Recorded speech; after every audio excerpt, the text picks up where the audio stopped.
Welcome to Too Good to Be True, an investigative podcast about exposing the scams, schemes, and financial cults trying to separate you from your money. I am Ryan Houlihan, a journalist, drag artist, and YouTuber in New York City. Hi, and I am Lorenz Olson. I am an accredited financial counselor and the creator of PBS's 2 Cents on YouTube. So, what economic word have you heard the most this year? Elon Musk. Just kidding. Inflation. Bingo! And do you know what your prize is? Oh, God. What is it? Higher rent. Yay! $8 for a pack of eggs at the store, right? So I like how the term is also a description, right? To inflate. Yeah. What is getting bigger? Prices. And just for people, in case they don't have any background, I don't have any background in this. The technical definition of inflation, according to Jason Fernando of Investopedia, is actually, quote, a rise in prices which can be translated as the decline of purchasing power over time. Inflation can be contrasted with deflation, which occurs when prices decline and purchasing power increases, unquote. The US Bureau of Data Statistics, which is just a group of experts, releases something called a market basket once a month. This basket is basically a virtual shopping cart filled with goods and services that people usually need to buy. So if you imagine comparing the price of the item in that basket today to the price in the past, if the prices have gone up, that's inflation. So to measure inflation, those experts use the Consumer Price Index, which is like a scorecard that tracks how much the prices of different items in the market basket have changed over time. Recently, inflation accelerated in a very painful way, though as of this recording, there are signs that the rate is beginning to slow down again, but that doesn't mean that the effects of it are past us yet. Now, I don't know about you. Like, when did you first hear this term, or do you remember when it kind of came into your consciousness? Yeah, I remember we learned about it in school. They would compare prices over the course of decades to kind of get a shock out of you so Yeah. that you would remember that like a quarter isn't meaningless, or like you'd be like, oh, for a quarter you used to be able to get, and now what can you get? A piece of gum. And I remember learning that and being like, oh, okay. And that does make sense. Like you can absorb a certain amount of inflation over time and not really notice. But yeah, and then I remember not thinking about the concept of inflation except for when calculating like box offices to compare or whatever until it was a problem. And now I know way too much about it Yes. from everyone around me panicking. If you look at social media right now and it perceives you as being price conscious at all, apps like TikTok will serve you an endless stream of people complaining about what inflation is doing to their bank accounts. Actually, to set the tone for this whole episode, let's hear from a couple of those consumers real quick. Why did inflation have to hit my generation? We wanted to grow up so bad, now look at us. Complaining about Dollar Tree going up a quarter. Another day, another low-key blind rage about inflation. Just got out of the grocery store. This apple's probably over $1. I just saw almond milk. I think it was the Blue Diamond brand. It was over $6 a gallon. Like, you don't need to charge that. I don't believe it. You're full of shit, all of you companies. Okay, inflation is freaking killing us. $20 for freaking lotion? Are you kidding me? $20 for lotion? That is insane. And Gen Z and millennials are to blame, says Fortune magazine. It's our fault again. But wait, why is it our fault? Well, according to Fortune, it's because we're spending all our money on necessities. We're spending all our money on food and housing instead of like luxury items. But not to worry, the 1% have some advice for us peasants. Just don't eat. Towards the end of 2020, I went to Walmart and I purchased all of these things for $10.09, and I made a week's worth of meals for one person. In the beginning of 2022, there was a lot of talk about inflation at the grocery store, so I went back and purchased all of the same things, and they cost me about 10% more. This week, I went back again and purchased those same items. Now they cost $15.10, which is about 50% more than the prices at the end of 2020. So inflation, it's a hot topic. Yeah, I mean, I'm sure I first heard the term in high school economics, right? Which 2 decades ago at this point.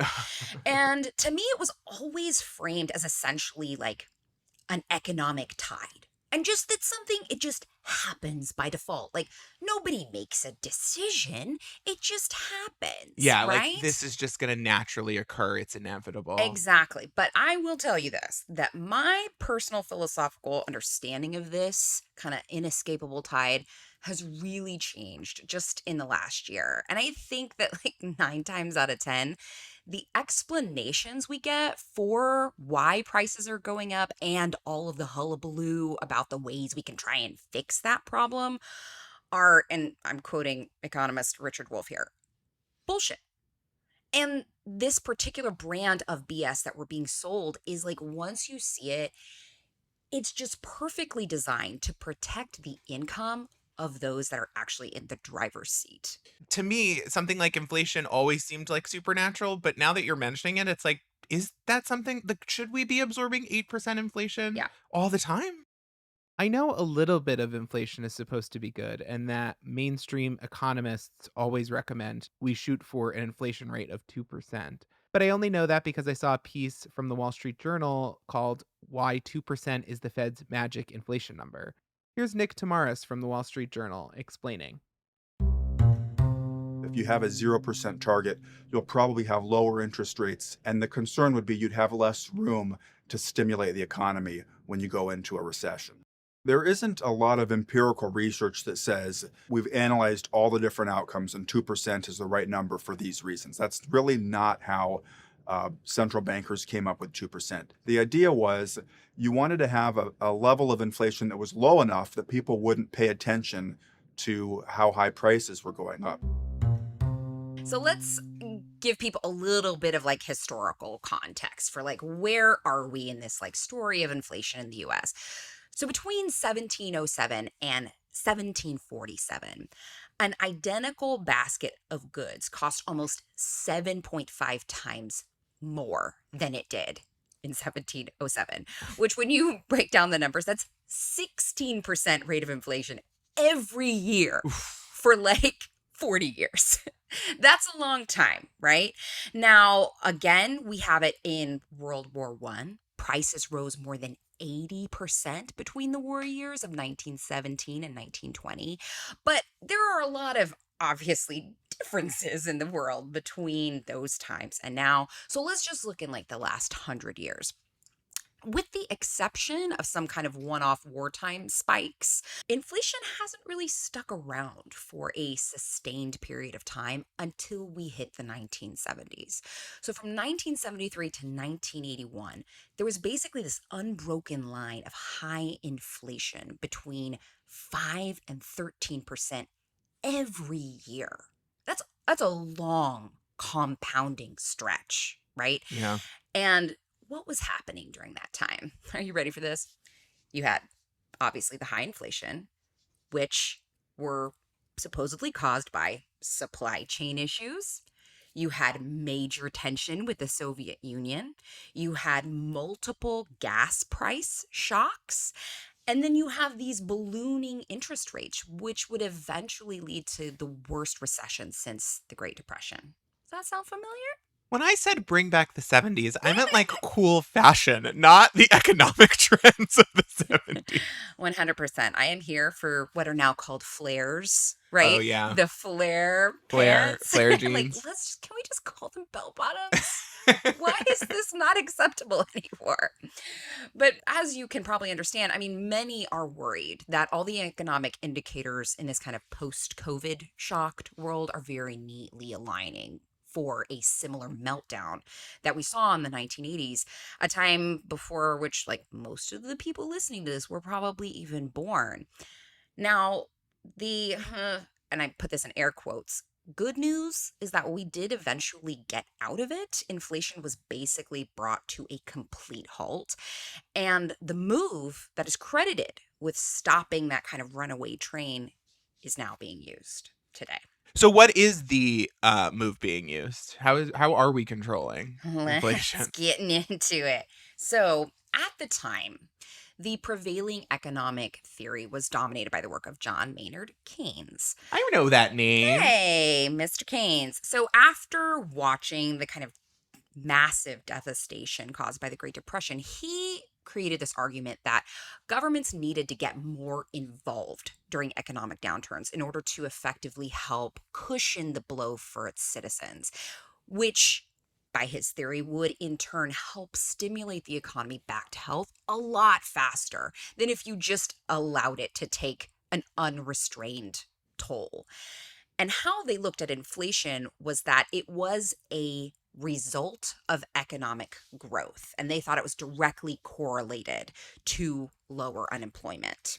So what is their evidence that this idea is going to work? Because if it was me at the time, if it's me now, there's so many different factors at play that how do you decide what you're going to tackle? So they used a model, a very specific model called the Phillips curve, which comes from a 1958 paper by a guy named A.W. Phillips, a New Zealand-born economist. When I think about Phillips curve, I usually am happy. I'm thinking about Philip and his curve. But this is making me sad. He basically created this graph that showed higher unemployment as basically correlated to lower inflation. And the reasoning behind this is when unemployment was lower, wages rose faster because you have fewer people going for these individual positions. And so employers have to bump their wages in order to try and attract people from that very small pool. And inversely, when you have high unemployment, lots of people out of jobs, wage growth is weaker because companies in theory don't have to raise wages in order to attract somebody. So this theory is kind of what he's building this inflation approach on. Then we get to the mid 70s. So this graph is pretty on track, right? Most of the evidence. So when you see inflation, they're tying it back to ultimately unemployment as like the reasoning behind what is involved in inflation. Yeah. But when we get to the mid 70s, it breaks. Okay. And we have this like economic yeti that becomes known as stagflation, where you have high unemployment and high inflation at the same time. Fun. Right? Yeah. So cue the panic, right? Great tastes that taste great together. So this is where we get Milton Friedman. Have you heard of Milton Friedman before by chance? I feel like I know the name, but I don't know if I like him. So I went down a little bit of a rabbit hole trying to figure out how to explain this. But then something he wrote popped up on my Google search, and I think it perfectly frames his reasoning. Are you ready for this? So he wrote a paper called "The Social Responsibility of Business is to Increase Its Profits." Oh, good. Oh, wow. Okay. Yep. Yeah. So there you are in a nutshell. And so he has these main tenets that free markets best allocate resources in an economy and that minimal or even no government intervention is best for overall economic prosperity. So this is similar to like the magical hand of the free market that will come in and because of, just science and nature and the state of the universe, it will all work out and we don't need to step in at all. Pretty much. That's a fun idea to sell, not so much to live in. Yeah, very much so. Milton, he stated that a, quote, natural rate of unemployment basically existed below which inflation begins to take off. Okay. So his reasoning is that unemployment is good on some level, that is what allows prices to remain stable. And these ideas really took off. And ever since then, they've kind of been used as a battering ram against policies in which governments are actively trying to promote full employment or better jobs for workers. Now, at the time, Paul Volcker, this is in the late 70s, was the Fed chair. And he was in this Friedman camp.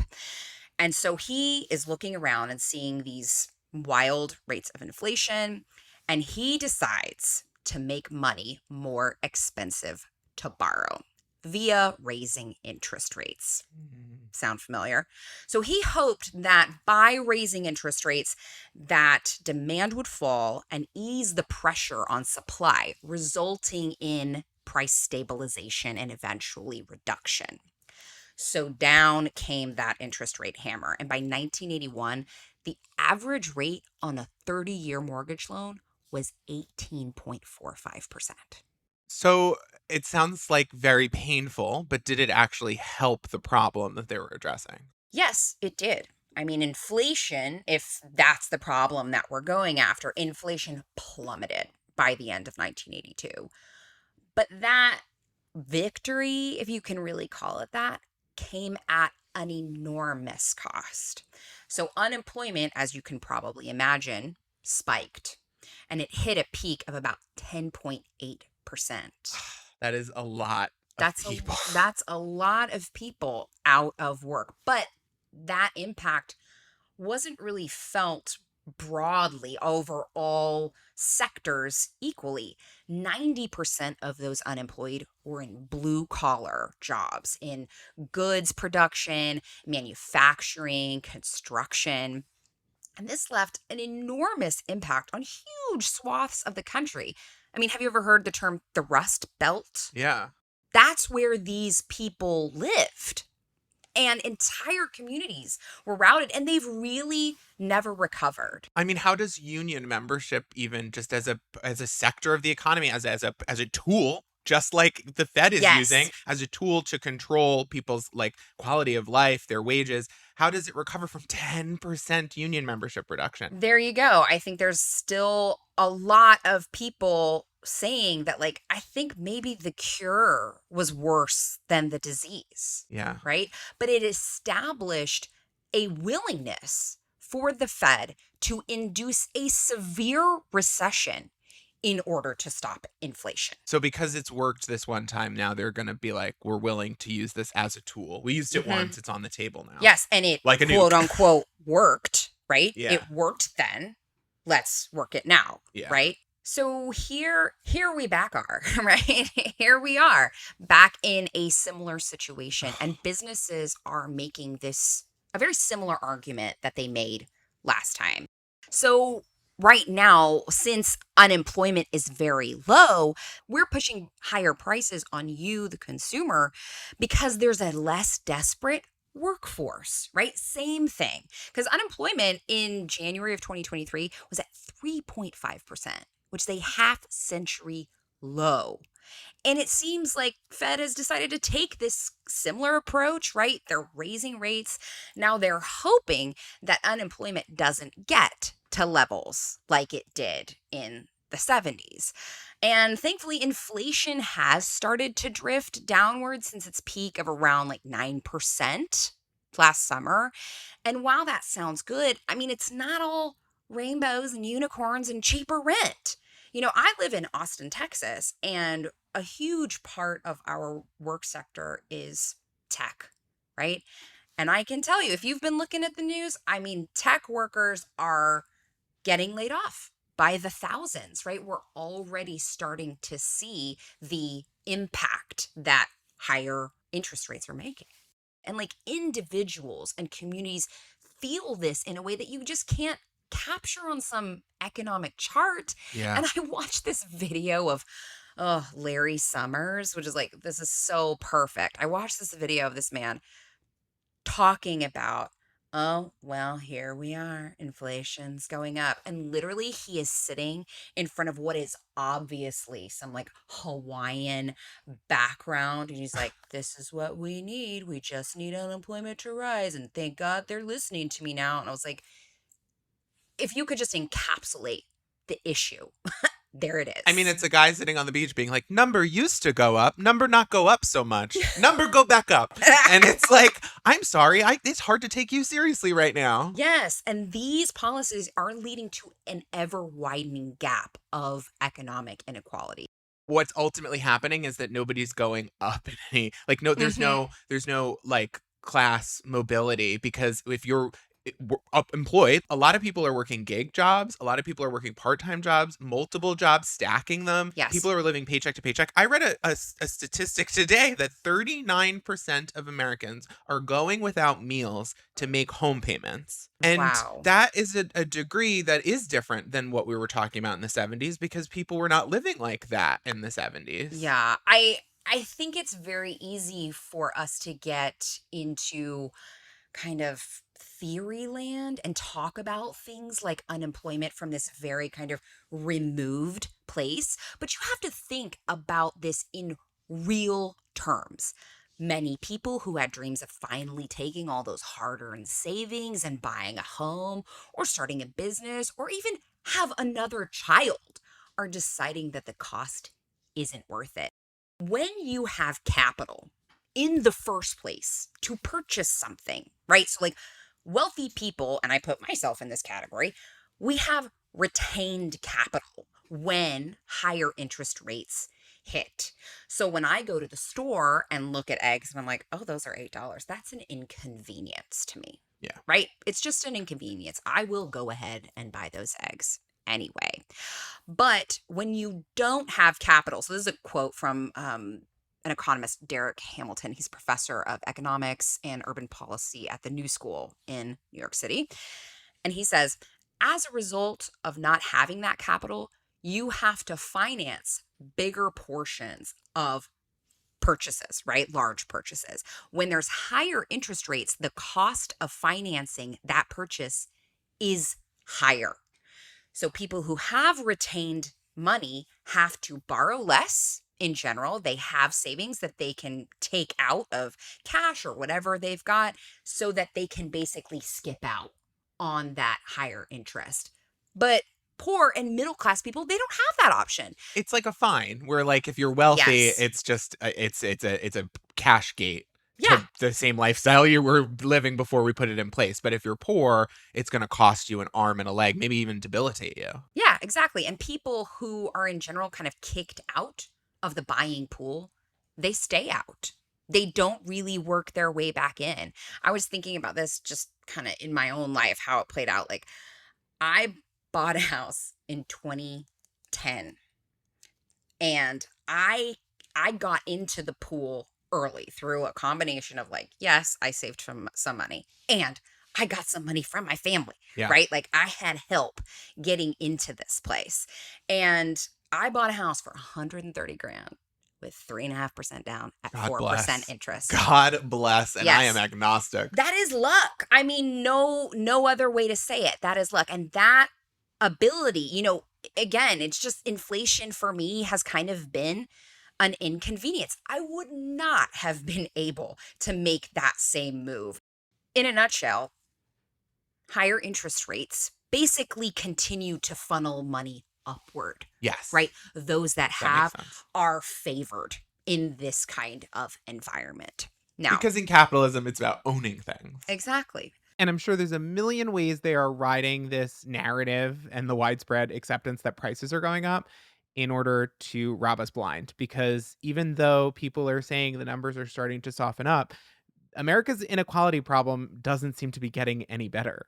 So what else is corporate America up to this time? Skimpflation. Have you heard this term before? No, I have never heard this before. Yeah, so this is definitely happening right now where the price stays the same. So you don't see the inflation impacting the price, but what happens is that goods producers will figure out what's going into this, and so you get less. So instead of getting, like, I don't know, 60 Oreos in a package of Oreos, and that costs $5, that package of Oreos is still going to cost $5, but now you're going to get 80, right? I've seen this. And I've noticed this at the supermarket, especially when they restock and you see what you used to be getting. Exactly. I think what the biggest aha moment was for me when I was looking into this, and shout out to Richard Wolff here again, who's like really the economist who I can understand the best. He like talks in normal people speak.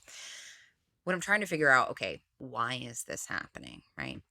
Well, who sets prices and wages? Owners. Who does not set a price or a wage?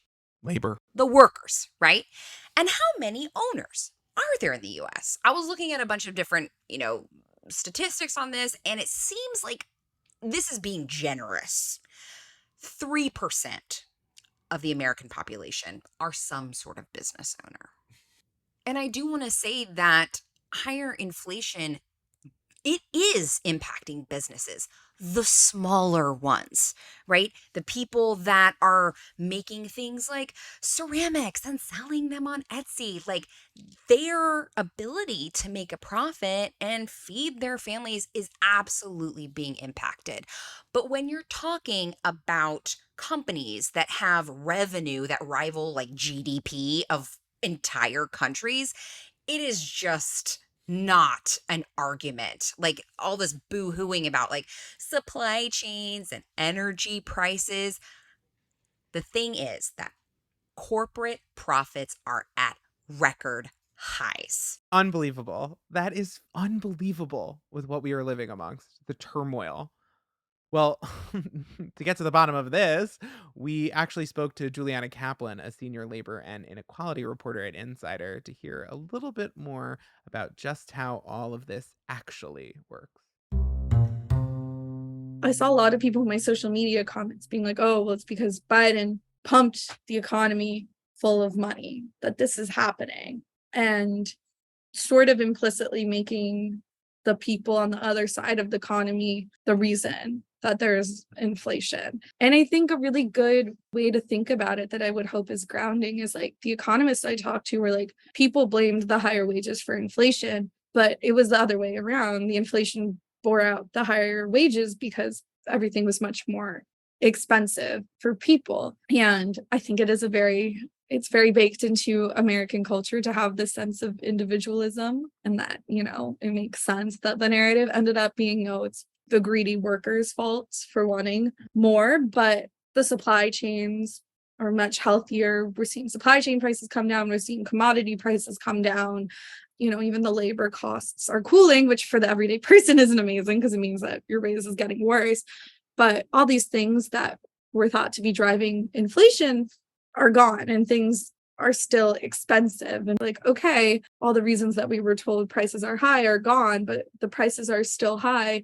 And that should point to the reason inflation is still here is because companies realize that they can keep their prices high. And consumers are willing to swallow that because they've been hearing about these supply chain issues for so long and everything getting so much more expensive for so long. And now that those pressures are gone and the prices are still high, it's becoming a little bit clearer why. And I think that there has been tangible pushback, and especially even people just buying less, which is not necessarily a good thing. But I do think that there is at least this greater recognition. And the economists I talk to do think that it looks like things are cooling down a little bit. It seems like perhaps firms have realized they've like pushed the envelope or the bar or whatever as far as they could and are hopefully drawing back a little.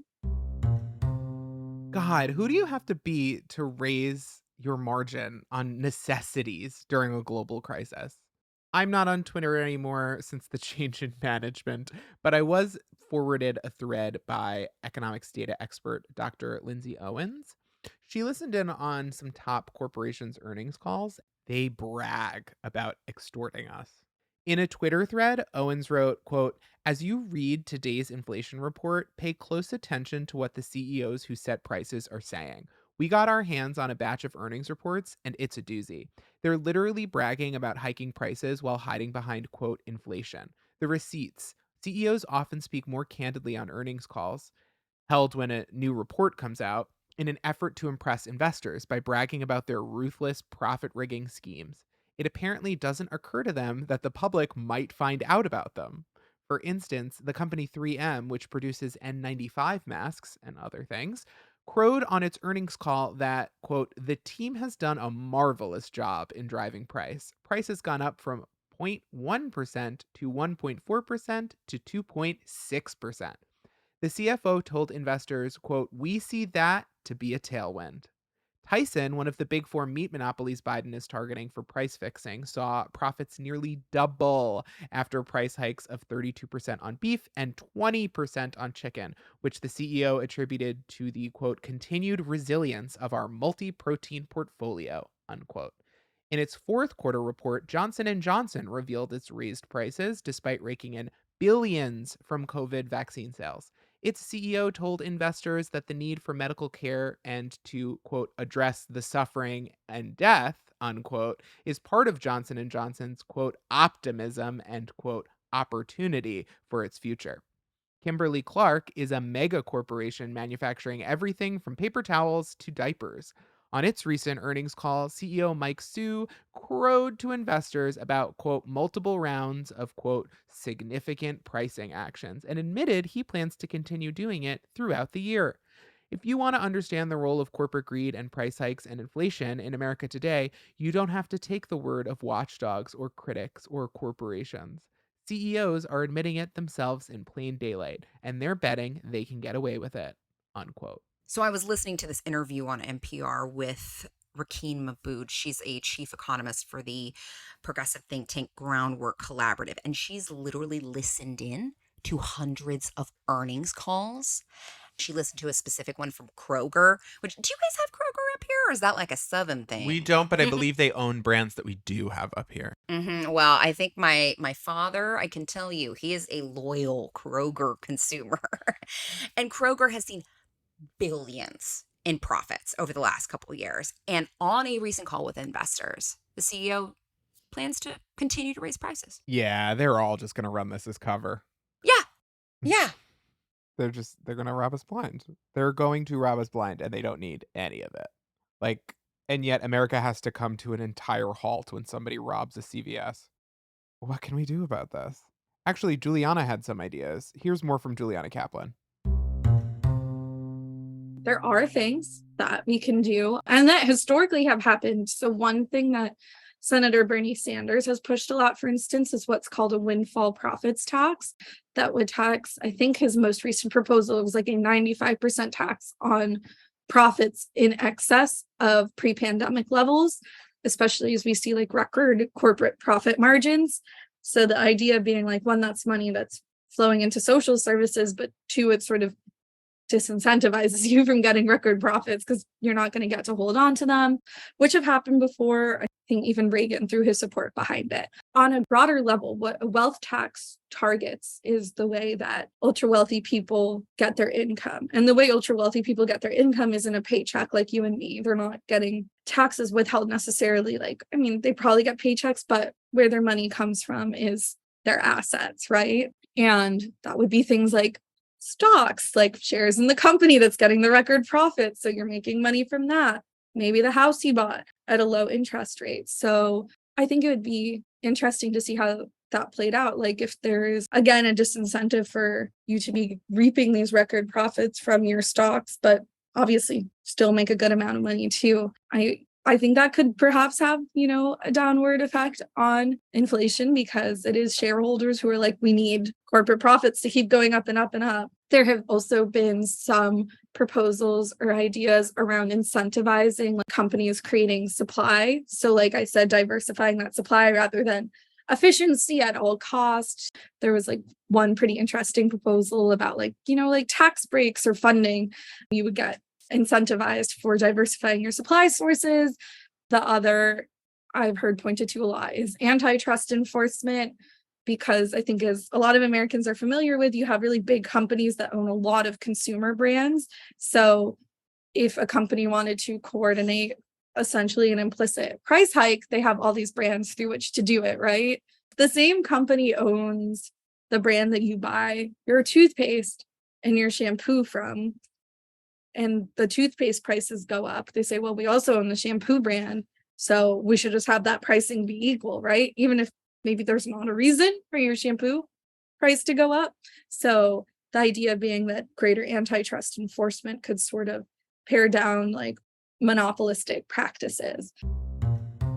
Hey guys, it's Chelsea here, and I'm just popping in to let you know about the Society at TFD, our exclusive members-only community available to join here on our YouTube channel, as well as on Patreon. If you want to support TFD and the special projects we work on, like fan-favorite podcast Too Good to Be True, we'd love for you to join. Giving to TFD directly is the best way to ensure that we can keep making the content you most want from us. The Society is available both on YouTube and Patreon, and before you ask, the membership offerings are very similar on both platforms, so you only need to join one. Some people prefer YouTube, so join us there. Prefer Patreon? Join us there. And since you guys have been asking for clarification, here's a breakdown of what you guys get for each tier on each platform. On YouTube, our membership tiers are $2.99 and $4.99. For $2.99, you get loyalty badges and moan emojis on YouTube, 40% off TFD digital events, monthly office hours with Chelsea, access to our Discord community, access to our monthly book club, and access to our questions answered by me or guests on the Financial Confessions. For $4.99, you get everything from the $2.99 tier, plus exclusive ad-free videos each month where you can catch me rant about Dave Ramsey, TikTok face, girl bossing, Goop, and so much more. Entire backlog of ad-free bonus videos. 50% off TFD live digital events on everything from $12 workshops to $199 courses. Priority access to get your questions answered by me or guests on the Financial Confessions. And over on Patreon, our tiers are $7 and $12. For $7 a month, you get exclusive ad-free videos each month, our entire backlog of ad-free bonus videos, 50% off TFD live digital events on everything from $12 workshops to $199 courses, monthly office hours with Chelsea, access to our Discord community, access to our book club, automatic enrollment in exclusive Patreon-only newsletters, priority voting on the monthly book club selection, and priority access to get your questions answered by me or guests on the Financial Confessions. For $12, you get everything from the $7 level, plus our weekly Ask TFD Anything newsletter, where you get your personal questions answered by the TFD team. No topic is too small or too big to ask. The Society has something for everyone, so click the link in the description of this episode to join us on your preferred platform. What if the solution here was companies make do with smaller margins? Oh, no. What? But Oh, what about no. my enormous extra bonus? Exactly. My What if I super yacht. can't get that private island? I put a down payment down on that private island. It'll disappoint my kids. Oh, no. Irony of this is like all this supply chain stuff that we're talking about. I mean, one, the reason that we're here and we have these, physically long supply chains from, we produce something here, we ship it to China, it gets put together, it comes back here. That sort of globalization and push outward to find really, really low wage workers, that happened in the 80s and 90s when corporations were looking for new ways to continue upping their profits in overall an economy that was doing very well. Yeah. And so I think right now, all of these stupid supply chain arguments just don't hold any weight. Think about somewhere like GM, you have supply chain disruptions all the time for things other than COVID. Like, I was thinking about this. I had a friend who she owned a ice cream store, a vegan ice cream store. And there was a stretch of a year or two where Madagascar vanilla was in very, very short supply because of cyclones. They had these crazy, terrible storms happen, wiped out like this whole thing, right? And so that's happening all the time. And I think this COVID stuff is really just a smokescreen to help hide people from accountability, from just upping their profits at the expense of the people who are buying their stuff and the workers they are employing to make it. Preach. So there are like people whose jobs there have always been to ease and deal with supply chain disruptions, like entire jobs devoted to this. So you can't tell me that you're just like, oh no, disrupted, oops. What gets me is that, like, we're back in the similar situation. We've already dealt with this. We have a lot of experience. First off, let's hold the people accountable who got us here again, because we should know better Yes. at this point. And second, if it was so painful last time, could we put a new spin on what we're doing? Like, could we try? I don't know. I'm already very frustrated with this topic because it seems like the only people whose interests are being protected in this crisis Yeah. are people who are going to be fine anyway. So what else? What else is there other than inflation to look to? Well, we have had other inflationary periods in the past, and this is not the only tool that has been used, but we don't really talk about that. Oh, okay. So it sounds like we have some options, but they're a little scandalous in the real world. I'm game. Lay it on me. So let's kind of do some archaeology here and bring them up. So let's talk World War II. You have rationing. This is where instead of using currency to buy those eggs, right, everyone was supplied ration tickets according to, get this, the need of the household, which you could then exchange for essential goods. That's one way, right? You can basically just take out the currency element almost completely, and that gets you what you need. Another one, wage and price freezes. So let's go back to the 70s. So under Nixon, who was in power at the time, when he sees that things were going down the toilet, he issued a 90-day price and wage freeze. Like he basically said, as of today, if you, business owner, raise your prices, we will put you in jail. Like, I mean, you can sit down and say, how much does eggs cost? How much have the resources required to make eggs gone up? Yes. This is what eggs cost. And if you charge more than that, or if you're trying to like, or even if the margin isn't there, you can't, we need to supply people with eggs at a certain Yes, point. So if exactly. someone has to step in and supply you with feed, then that's what we have to do. We need institutions, like similar to how the BLC tracks the consumer price index.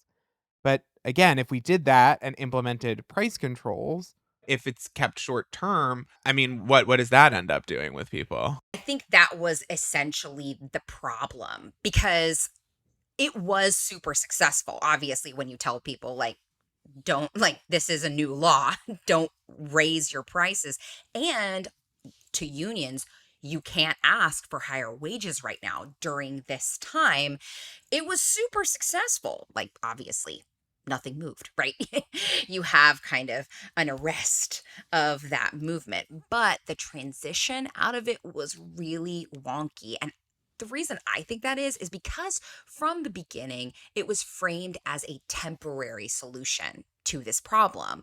But I hope that you're seeing that inflation is an endemic problem to a capitalist system.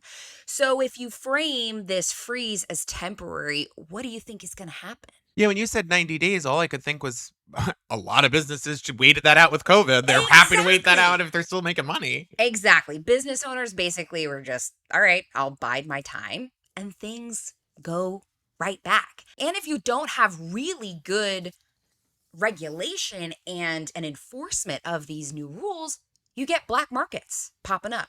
Because guess what? Rich people still gonna want what they want. And people are gonna be trying to figure out ways to get it to them, even if it's illegal. So you have black markets popping up, and you have a bureaucracy pop up that needs to handle all the tracking of these things. Because how will you know if X corporation moves up their prices? And how do you get all of that information communicated to an enforcing body, right? So it's not perfect for sure, but there are nuggets that I think it's like, why aren't we using part of this today, right? Well, what if we did a combo? What if we did do a little bit of a rate increase? What if we froze prices on a few things, right? What if we put in rationing for, I don't know, 3 items? It's like, why do we just have to pick one thing? You look at some of these items that are just necessities, and like, we know what it costs to make milk. We know what it costs to make eggs. We know what it costs to produce basic goods people need, paper products, stuff that like we've making them for hundreds of years. That there is no government body that's at least tracking our basic necessities and saying, this is how they could be made in an emergency situation. This is the lowest we can cut the cost. This is like what the products are being made out of, and if the quality goes down, we are tracking that too, and how that affects costs. Like, that seems like something that would be common sense to have, and we don't have anything like that. And it's not necessarily that I think we could get that up and running overnight, but like you just said, a combo of things that we could maybe start getting under control seems like it would be a way to mitigate some of the side effects of the medicine, for lack of a better word. Like, each of those things is going to have negative effects, but if we diversify how we're attacking the problem, we won't necessarily make one group of people, the poor, suffer the most and absorb all of the pain. And there are plenty of other ways that we can also try and help our populace's bottom line here. We could do a nationalized healthcare system. Like, one of the major drivers of inflation has been medical costs. It's absolutely insane. It's mind-blowing to see what people, this, profitable business that's supplying a true need for people is doing. Yeah, I mean, now that I'm sitting here thinking about it, like, medicine seems like it's so much more primed for us to do Oh, something like this than I even mean, food. come on. Maybe that would be better for regular working people than, firing them. Just fire them. That'll be better. And we could also reduce the overall availability of money by, are you ready for this? Hold on to your seat. Taxing rich people, the people who can most afford it. If you increase taxes, guess what? It's gonna bring down the money supply. Yeah.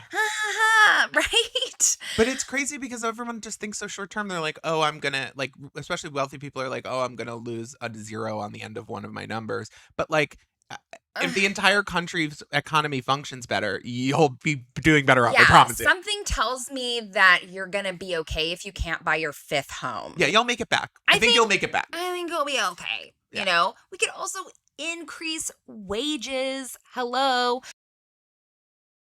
So inflation wouldn't hurt a society so much if wages rose to meet them. But they've basically been static since the 1970s. Crazy. It's so crazy. I mean, I wouldn't care if McDonald's cost me $100 if I have $100 to spend at McDonald's all the time. Yeah. But like, I don't have $5 to spend on McDonald's all the time. We're living such different like landscape lifestyles than we were. Yeah. And I mean, in theory, I'm a business owner personally. I am in this class of people that's constantly trying to figure out, okay, what does it cost to supply the service that I do? And in theory, you could maintain a consistent profit margin if the costs of your supplies and your labor were set at a percentage of revenue, right? You can maintain that profit. But what's happening now is owners are able to take profits and just use them to further increase their profits. Yeah. They're not incentivized to take those profits and say, how can I make life better for the people that work for me? Yeah. I mean, a lot of the people making those decisions are not even attached to the businesses they make these decisions for. They don't work there. They just own them. And for a class of people who don't work, to put people out of work, it's a little gauche, let's say. And of course, this whole thing, it's super highly politicized. I mean, inflation and what causes it and how to fix it, everybody wants to blame someone else. It's almost like, well, we don't really care what the problem is. And even people like Biden, they're blaming it on like pandemic stimulus payments. Absolutely insane. And Absolutely spending, and I will admit when I was trying, I was trying to be like, I don't even know if fair is the proper word, but I really was trying to look at what are the args, who's the for, what's the against, what are people saying? And my brain was fried trying to hold all of these disparate ideas and viewpoints together. And like, I'm a financial professional. Yeah. Which just goes to show how complex dealing with prices in this very weird, like hyper capitalist, but not entirely free market situation is. Yes, actually, Juliana said something about this.